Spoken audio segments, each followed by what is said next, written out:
معزز سامعین اور میرے ہم مکتب عزیز ساتھیوں، السلام علیکم ورحمۃ اللہ وبرکاتہ۔ آج اس پروقار محفل میں مجھے جس موضوع پر اظہار خیال کرنا ہے اس کا عنوان استاد کا ادب و احترام اور اس کی اہمیت ہے۔ عقل بھی خدا دیتا ہے، رتبہ بھی خدا دیتا ہے، کہ عقل بھی خدا دیتا ہے، رتبہ بھی خدا دیتا ہے۔ استاد وہ سمندر ہے جو دونوں کو بڑھا دیتا ہے۔ دنیا میں انسان کے بہت سارے رشتے ہیں، ان میں سے ایک بہترین رشتہ استاد کا بھی ہے۔ رسول اللہ صلی اللہ علیہ وسلم نے ارشاد فرمایا، انما بعثت معلما، کہ مجھے معلم بنا کر بھیجا گیا ہے۔ اسلام میں استاد کا رشتہ ماں باپ کے برابر ہے۔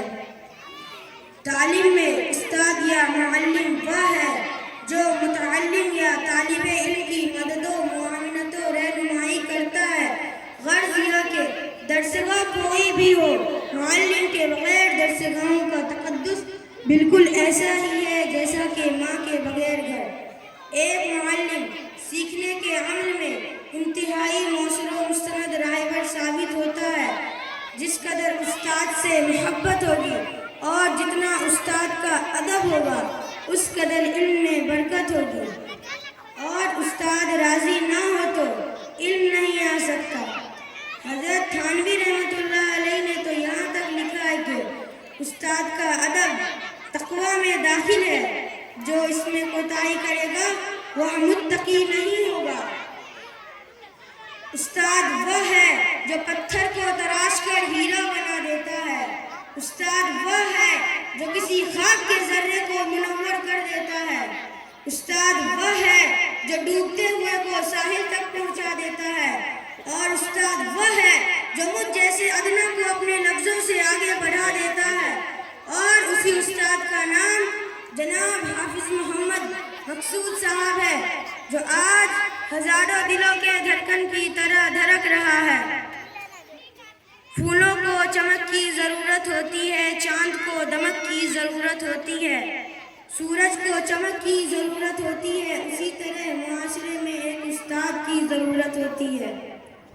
جس طرح استاد کا ادب، درس و تدریس کے وقت ادب و احترام ضروری ہے، علم کی قدر اس وقت ممکن ہے جب معاشرے میں استاد کو عزت دی جائے گی، اور ہمیشہ وہ طالب علم ہی کامیاب ہوتے ہیں جو استاد کا احترام، ان کی عزت کرتے ہیں۔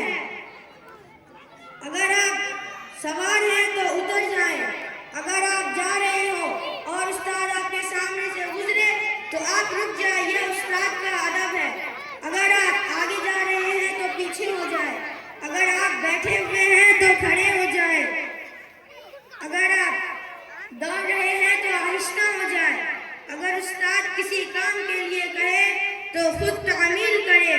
استاد اگر کوئی کام کر رہے ہو تو ان کی مدد کرے۔ اگر استاد کے ہاتھ میں بوجھ ہو تو خود اٹھا کر ان کے ہاتھ کو فارغ کرے۔ استاد اگر بس میں کھڑے ہو تو ان کی نشست کرے۔ اگر کوئی استاد کی غیبت کر رہا ہو تو اسے منع کرے۔ اگر استاد مسجد سے نکل رہے ہو تو ان کی جوتی سیدھی کر لیا کرے۔ جو بچہ استاد کے ادب میں سر کو جھکا لیتا ہے پھر وہ دنیا میں سر اٹھا کر جیتا ہے۔ استاد بادشاہ نہیں ہوتا لیکن بادشاہ بنا دیتا ہے۔